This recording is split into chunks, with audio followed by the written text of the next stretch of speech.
Hey, it's Lorianne from 94.9 The Rock, and I'm speaking with Jordan Benjamin. You know him as grandson. Nice to meet you. Lorianne, I'm Jordan. I know.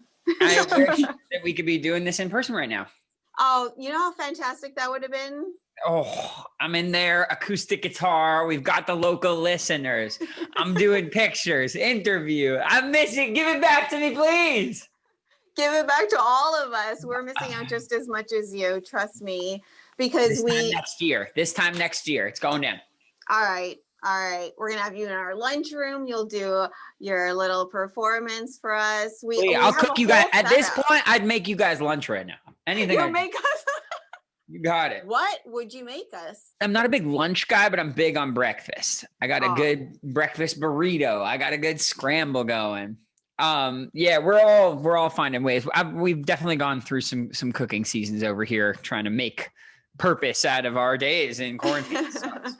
I love the people that adopted cooking as their, thing to do, because I mean, food is it's life. I know my girlfriend is one of those people, and I have been a very, very lucky recipient. So do you have the quarantine 15 going on? Yeah, exactly. But no, we're running, we're working out, we're trying to do good things. But man, she is getting really, really bad in the kitchen in a good way. She's bad with it. I love it. Well, congratulations on what you've done, which was release your first studio album, Death of an Optimist. Yeah. It was like a pre-Christmas present for all of us because, obviously during this time, we're grasping onto anything that's good, that's new, that's exciting. Yeah. And we have to rely, some of us, on other people to give us those new, good, exciting things. So, I mean, like a lot of artists chose to or were forced to postpone releases. So it was so nice that we did get something, especially something so monumental. I mean, this is your first full studio album. So yeah. I mean, I was one of those artists. My album was pushed back a couple months, and we started having this uncomfortable conversation, knowing that we have absolutely no idea when this will be over, when you'll be able to tour it. Do you just put it off in perpetuity, like indefinitely, just take it back out later? And I just felt like the themes of the album were really relevant, and more so than that, like it just felt, as you said, like I know how desperate I've been for something to listen to, something to watch. I know other people are the same, and in some way, it felt like I got to give back to the fans. It felt like an opportunity for like all the people that have supported me this whole time. I know that everybody's going through it right now and could use a little spark to end their year. So exactly. We did it. And we're so glad that you did. And like you touched on already, the theme of the entire album, the feel of the album is really relevant. However, I gotta say, it is such a duality, I think, between the actual theme and your messages and the fact that you can shake your ass to the record, like you can totally throw a dance party with the album, but then if you are in maybe just a more chill mode and you put it on, you stop shaking your ass and you start listening, and then you start thinking. So like you're doing ass shaking with a message. That's what I'm all about. No, I always want music to be able to be enjoyed and consumed on whatever like vibe you're on. Like I don't want to make heady, politically driven music for the sake of doing that. Because who is that going to really speak to other than people that are already agreeing with me, looking to engage with that? By making music that's a little whether it's like good for a workout or a dance party or whatever, we hope that those sorts of themes and topics will come up more naturally when you're making dinner with the family, or what is this, and I take a lot of pride in that, in making music that can be enjoyed on different levels. And Yeah, it just wouldn't feel right to put out something like it's such a heavy time right now for so many people, and social media is so heavy, or at least particularly in 2020 it was. I really wasn't sure where and how to be a presence online. I didn't want to contribute to people's anxiety any more so than they already are. And so I wanted a song like Dirty to come out and while still talking about the themes my whole career has been about, it was a little lighter. It was a little bit of a way to just like shake it out. And yeah, it's a real shame I don't get to play this album live for people. I did make the movie Yet.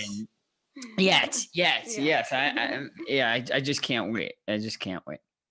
Yeah, well, we can't wait either. But I'm on that same wavelength with you, because you allow your message to come through the music when people don't even expect it or realize it, right? Because they may be listening to it. Like the first time I listened to Dirty, I had no idea that there was any kind of deeper message in it. You know, I just loved the way it sounded.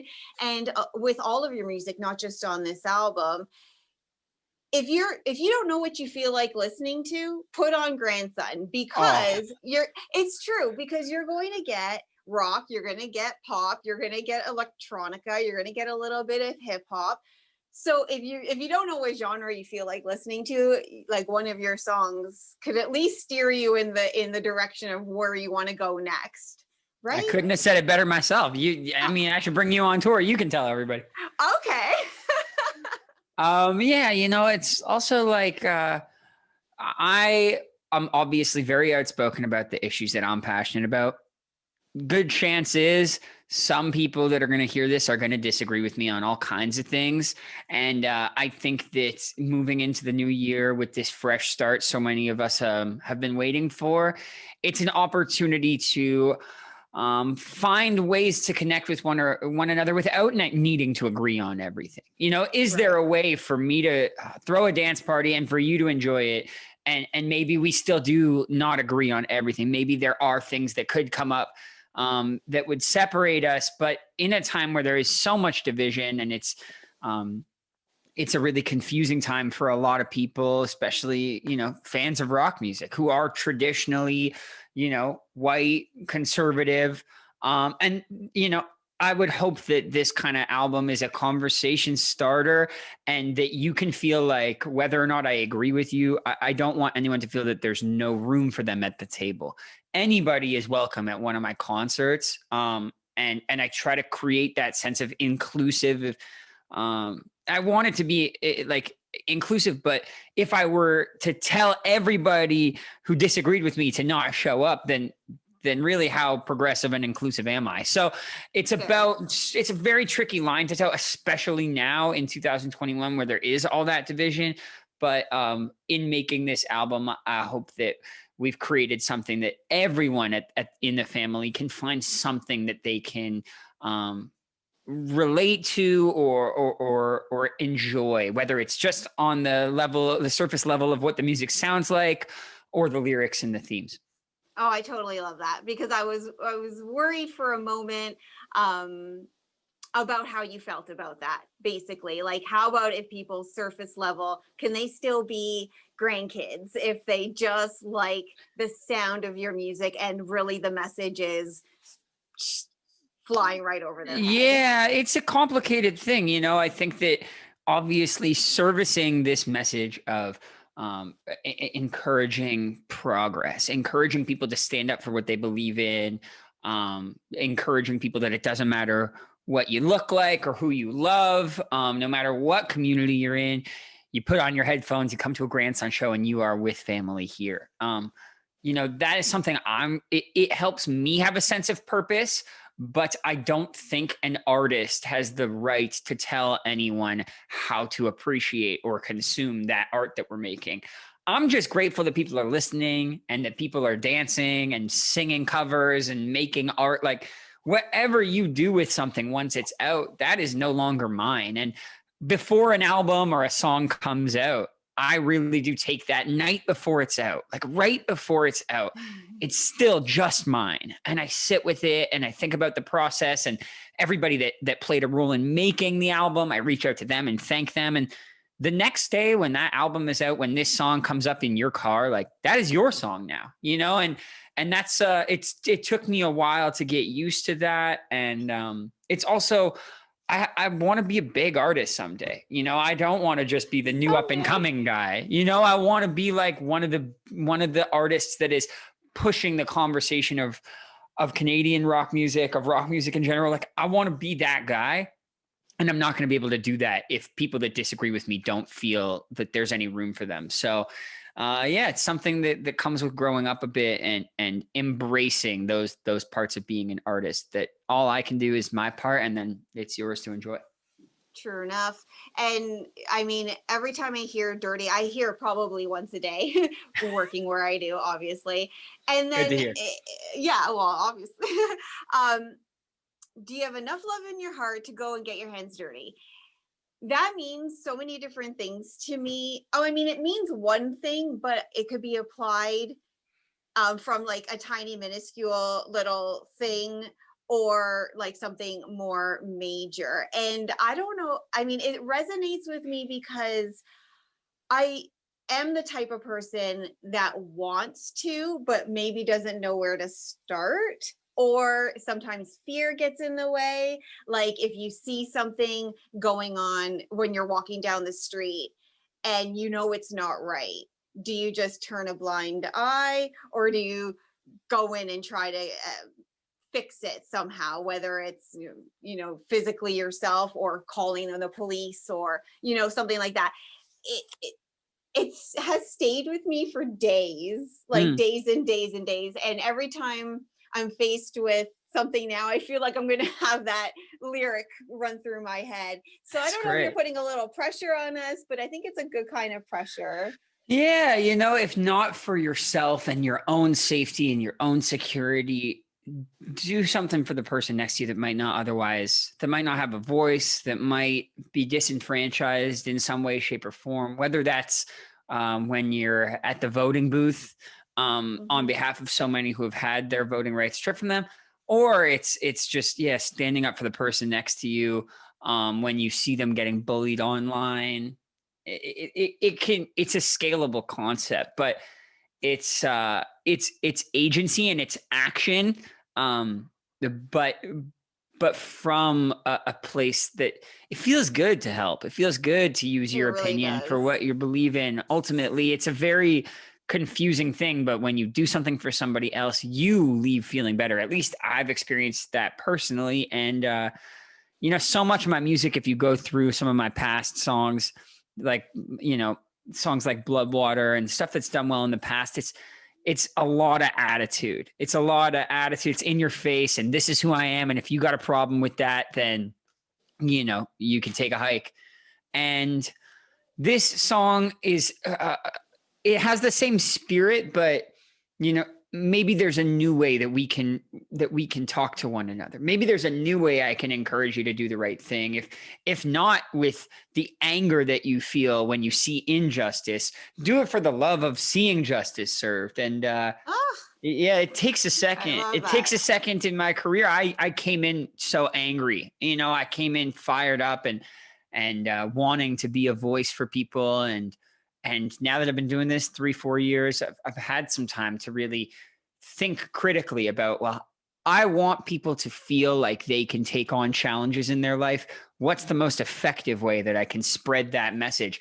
It might not always be with my fists. It might be encouraging people to dance and make a song that's a little more soulful, a little more playful, but that still has those same themes in there. And yeah, there is this duality that comes across in the album. If you do want to have that anger reflected back at you, I'm just as pissed off as anybody half the time. You can find that on the album. But if you do just want to vibe out, if you do after a long day need to just be reminded that it's going to be all right, then there is that more optimistic, hopeful tone in the album as well. And I leave the rest up to you. Who do you want to be at the end of the day? Exactly. Well, that being said, it's probably hard to pick a favorite on your new record. Do you have a favorite? Like something that just Depends on the you're not day. Depends on the yeah. day. I will say, the record opens with a song called "In Over My Head." It's a song about growing up and feeling like you know that there's more waiting out there for you. You know that you want to go on your own path in life, but that going the path less traveled can often be lonely. It can be hard, and you can sometimes feel overwhelmed. I know that I certainly did when I moved from Montreal to Los Angeles and started embarking on this journey being grandson. There were days where I was really, really unsure of what I was doing. And so I wrote this song called In Over My Head about it. And it's just so much fun. And I had an opportunity to get the band together and go through these songs. And it was definitely the one that stuck out to me. So on the days where this quarantine, this pandemic are just bumming me out and I see the new lockdown coming and I need to be reminded that there's another, that there's another side to all this. I think about the very first shows that I'm going to play when this is all over. I think about getting on stage at the Budweiser stage in Toronto and I think about playing that song In Over My Head, and that helps me get through it. So if I had to give anyone a recommendation other than Dirty, I would probably say In Over My Head. That's awesome. And right before we go, you are doing something every Sunday of 2021. We've missed a few, but since this is going to be living on the internet for the whole year, we'll have time to catch up. What's going on Sundays? That's right. If you've enjoyed this conversation, if you enjoy the album, you want to get to meet other fans of my music, you want to get to know me a bit better, I'm spending about a half an hour every single Sunday of 2021. I will be on YouTube. You can go to my channel. It's just Grandson. And every Sunday, 3 p.m. Eastern time, noon Pacific, I'm just going to be hanging out. We're going to talk about what happened this week. I'm going to be highlighting local bands in Canada and beyond who I think aren't getting enough love. I'll sing you guys a song acoustic. It's just, it's been so long, this pandemic, and this is all about you on the other side of this thing. My role is just making things a little bit easier for you and helping you meet your people, helping you find your voice. And this is just one way we're doing that. So yeah, every Sunday, come hang out. And hopefully when this is all over, I'll be in your city to start the mosh pit. Can't wait. Lori-Ann, thank you guys for having me. I appreciate it. It was our pleasure. You were my favorite. Now you're my super favorite. Love to hear it. Keep playing Dirty. If you guys enjoy it, keep requesting it on the station and hope to see you real soon.